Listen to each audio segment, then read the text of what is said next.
Hello everyone, welcome back to Ronin's Den. My name's Eric, and tonight we are going to be looking at another one of the player character kits from Advanced Dungeons & Dragons 2nd edition. This one coming to us from the Complete Paladin's Handbook. Now, if you're brand new to 2nd edition, let's say you're primarily a 5th edition player, or you're from Pathfinder, or any of the other awesome TTRPGs on the market, you may be wondering, what is a kit, Eric? I've never heard that term. And that's cool. Kits are what we had before we had subclasses. And another difference was when we made our character at level 1, that's when we selected our kit. We didn't have to wait till 2nd or 3rd level to start getting the benefits. We got the benefits and the hindrances starting at level 1. Tonight's video, we're going to be talking about the Wyrmslayer. Now, whenever we do one of our kits, we break them down in exactly the same way. First, we look at the description of the kit. Then we go into its role. What is the type of fiction it's looking to add to the campaign? We look at secondary skills. These are professions. It's a way that 2nd edition handled skills in the game. Not my favorite way to handle it. I personally preferred the proficiency system, which we're going to look at as well, starting with weapon proficiencies. Are there any bonus weapon proficiencies the player gets for free? Are there any recommended ones? There's almost always recommended ones. Are there ones that the player cannot select because they've chosen this kit? Are there ones that they can select that normally they couldn't because they've chosen this kit? We're going to look at all that in the weapon proficiency slot section. Now, keep in mind, in 2nd edition, weapon proficiencies are specific in nature. In 5th edition, you could choose between martial and simple and, broad categories. Not so in 2nd. If you wanted longsword, you took longsword. It was one of the handful of weapon proficiency slots you had at level 1. Since we're talking about a paladin, you start with 4. You had 3 more that you could pick. Non-weapon proficiencies. These are specific skills. This is rope use and fire building and ancient history and riding a horse. This is the way I prefer to do skills, and we're going to talk about them just like we would with the weapon proficiencies. And it's got the same deal. Do you get any bonus ones for free? What are the recommended ones that reinforce the role and the role of this kit in the campaign? And then are there additional ones you get to get at a lesser cost? Or if there's any that you are not allowed to take, etc. And then we will talk about wealth options. Characters in 2nd edition did not get, you don't pick like starting packages of this or that selection. You bought all of your equipment from your boots to your weapons. So wealth options is going to tell us how we generate money if it's different for a member of the base class. Sometimes it's better, sometimes it's worse, sometimes it's exactly the same. Equipment. Are there any requirements of you when you're choosing your equipment for your character? Things you must take and spend your money on first before you pick anything additional. We're going to touch on that here. Then we get into the meat and potatoes, the things that people really care about when it comes to the kits. What are your special benefits? These are the powers for the kit. What are the special hindrances? This is something that's different in 2nd edition from 5e. In 5th edition, everything is just kind of additive. Everything adds to your character. You get more stuff. In 2nd edition, you get stuff, but you also get stuff taken away, or you have things that you have to deal with. 2nd edition's a lot more making choices where you get bonuses and penalties, or benefits and hindrances. We're going to talk about special hindrances for the kit here.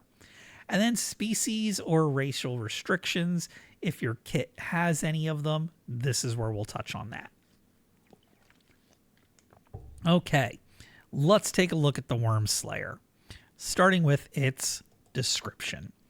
The Wyrmslayer is the sworn enemy of evil dragons, and they have devoted their life to their destruction. They're battle-hardened and fiercely determined. The Wyrmslayer roams the world in search of the hated creatures, and even the mightiest of dragons tremble at the approach of the Wyrmslayer, as few humans pose a greater threat.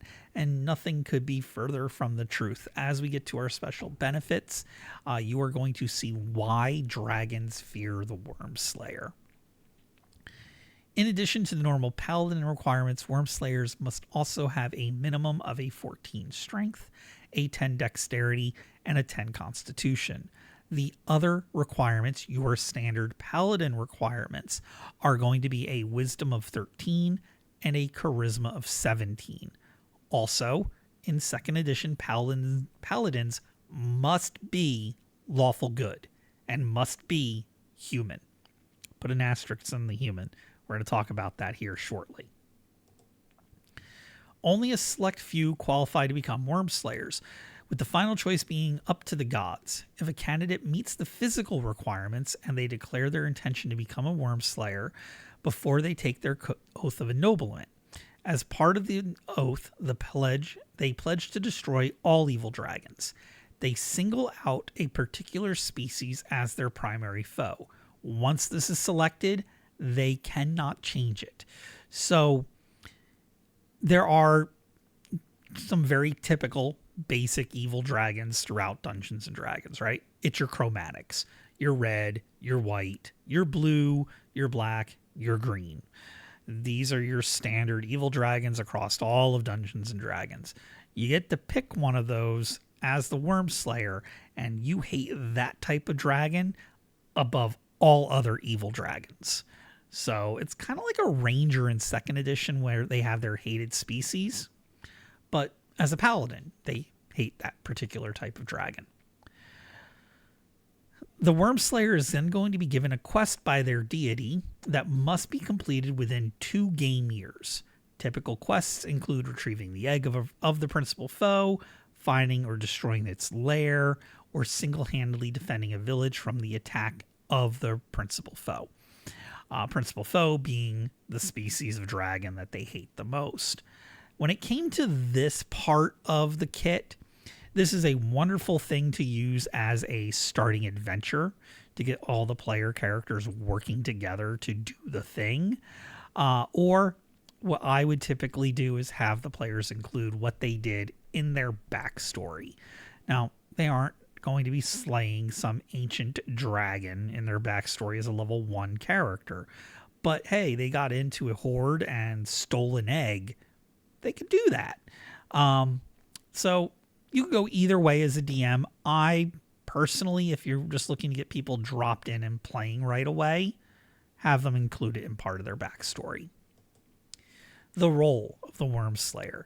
The Wyrmslayer is obsessed with killing evil dragons. They are nomadic and restless. If the Wyrmslayer spends most of their time searching for their nemesis. Even Wyrmslayers formerly affiliated with governments or churches usually have unusual freedom of movement. Their superiors know that Wyrmslayers function best when left alone. Wyrmslayers are like traveling knights. They are traveling knights. They roam the countryside looking for their particular type of hated dragon to slay. It is an obsession for them. This isn't something that they like to do. It's something they need to do. And trying to get one of them to settle down in a monastery or at a barracks is a very bad idea.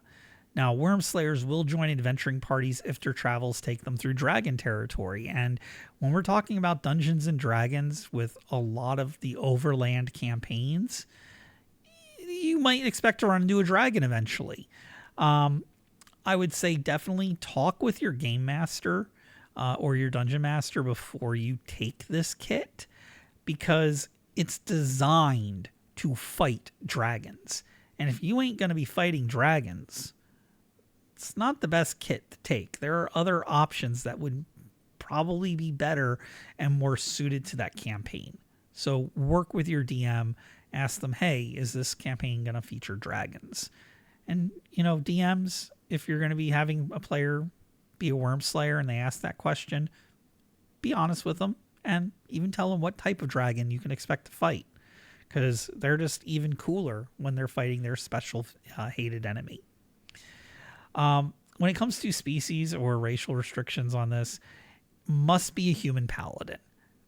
Asterisks. We're going to talk about this in our next video. We're going to be looking at demi-paladins. These are characters of the elf, dwarf, gnome, halfling variety that can gain paladin-like abilities. And then there's the Sorials from the Complete Humanoids Handbook, and I can't remember which Forgotten Realms source book.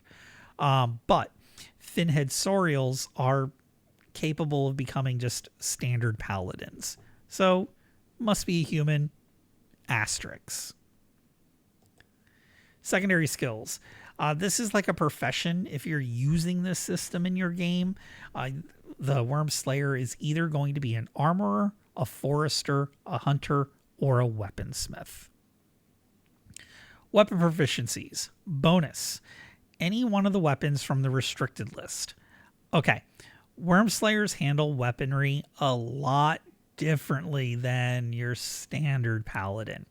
So Wyrmslayer may be proficient only in the following weapons: heavy and medium horse lance, all pike, bardiche, glaive gersum. Sorry, I can't pronounce that tonight. The septum, the long sword, and the two-handed sword, and also the trident. DMs, you could add to this list if you want in your campaign world. I mean, it's your rules, your table, but this is the base rules as written list. These are the only weapons that they could ever be proficient in. Wyrmslayers get to choose one of them at character creation as a free weapon proficiency. Keep in mind, paladins are not eligible for weapon specialization. When it comes to non-weapon proficiencies, they get the bonus of animal lore. This is only applied toward their principal foe. So this is animal lore red dragon, animal lore blue dragon. They also can't they can't do the call of the dragon, like make dragon noises, as animal lore typically will allow you to do. But you get a free animal lore skill. Recommended: armorer, direction sense, endurance, healing, hunting, mountaineering, riding, both land-based and aerial, survival, tracking, and weapon smithing are your recommended non-weapon proficiencies. When it comes to wealth options, standard as per the paladins in the player's handbook. They get their money exactly the same way, and they follow all the same restrictions on it being spent and then returning the remainder to the church, and also having to tithe a minimum of 10% of their money that they make back to their institution.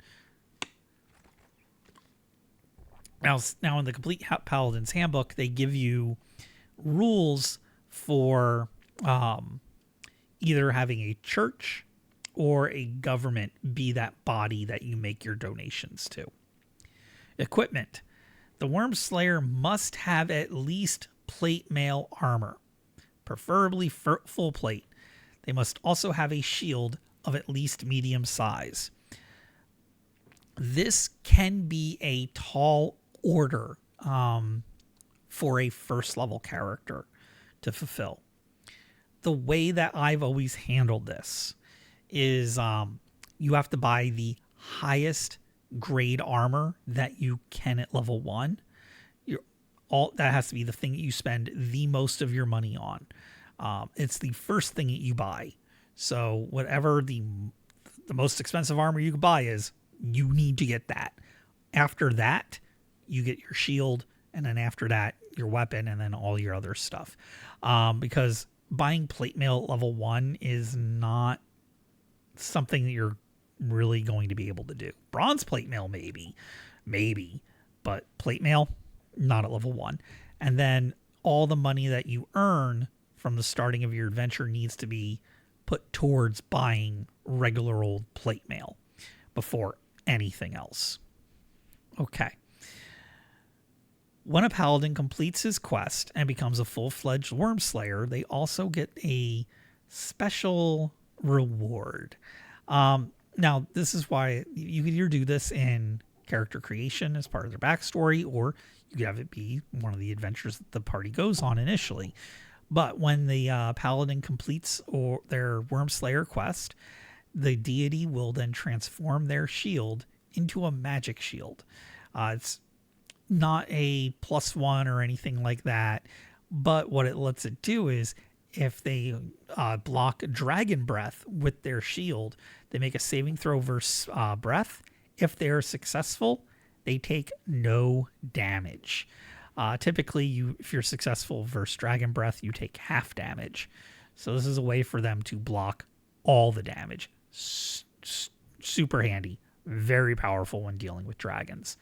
Something to keep in mind, though, this does count towards one of the 10 magic items that paladins are allowed to own and maintain. Special benefits, the meat and potatoes. Starting with, Wyrmslayers know the language and can speak the language of all evil dragons. Basically, evil dragon common.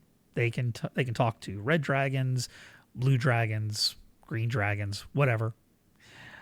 Wyrmslayers are immune to the fear aura of their principal foe. So if the hated dragon type for Wyrmslayer is red, they are immune to its fear aura.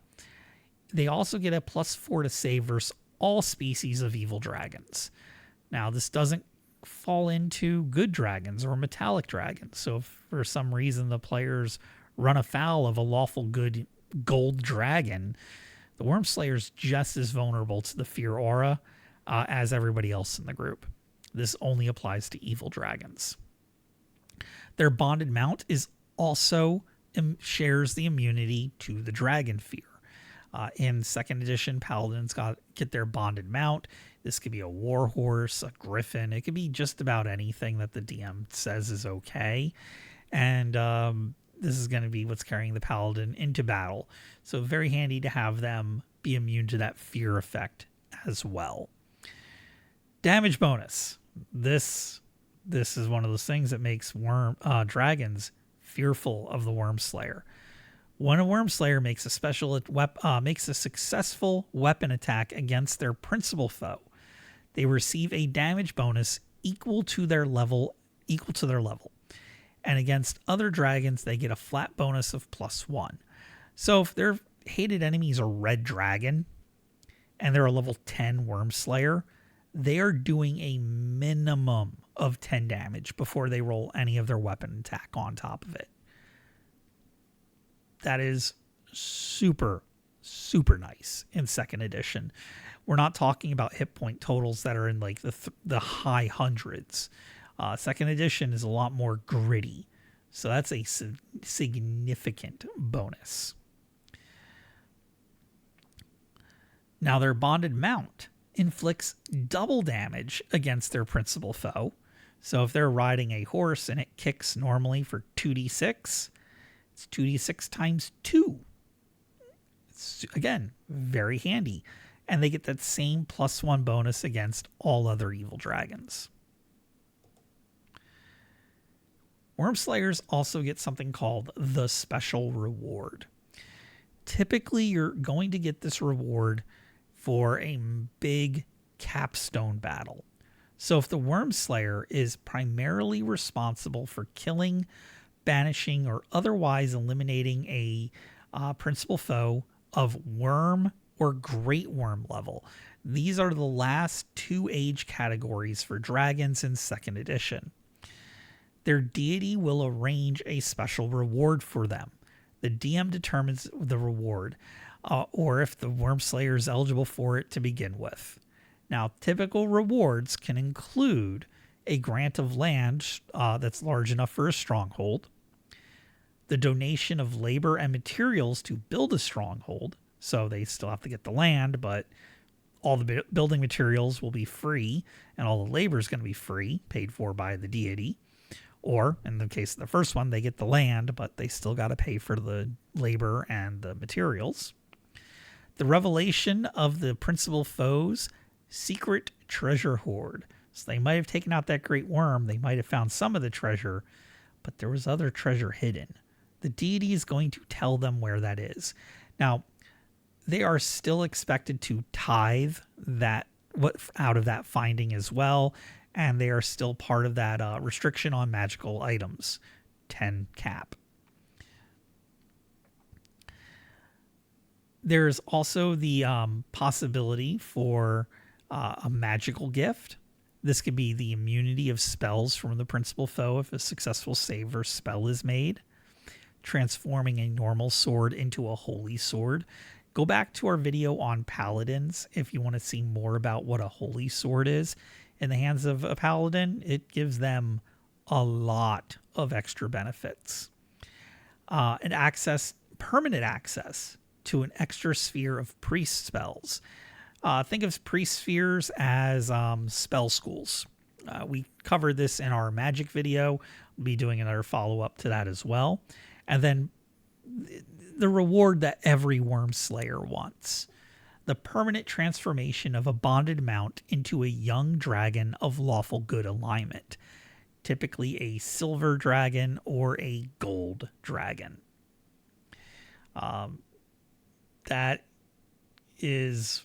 That's what most people are looking for with the Wyrmslayer. Now, moving into the special hindrances, where you get bonuses, you get hindrances. Reaction penalty.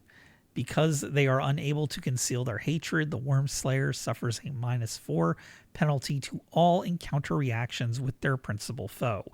We covered encounter reactions in our reaction table video. You can find that in the playlist. I highly recommend going and looking at that one.